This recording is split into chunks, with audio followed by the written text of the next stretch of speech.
৬ বছরের এক শিশু ইফতারের পর বাসা থেকে খেলতে বের হয়েছিল। এরপর সে আর ফিরে আসেনি। পরদিন সকালে ঢাকার এক নির্মাণাধীন ভবনের অন্ধকার এলিভেটর শেফটে মিলল তার নিথর দেহ। নাম তাহিদি আক্তার তাসনিম, বয়স ৬ বছর। সে একটি মাদ্রাসার প্রথম শ্রেণীতে পড়তো। তাহিদি ইফতারের পর তার বাসা থেকে বের হয় খেলাধুলার উদ্দেশ্যে, কিন্তু এরপর আর ফিরে আসেনি। তার পরিবার এবং এলাকাবাসী মিলে তাকে খুঁজতে শুরু করে।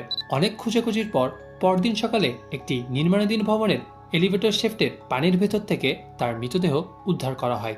তাহিদির পরিবারের দাবি ছিল তার মেয়েকে পরিকল্পনা করে হত্যা করা হয়েছে, তাই তারা থানায় যায় অভিযোগ করার জন্য।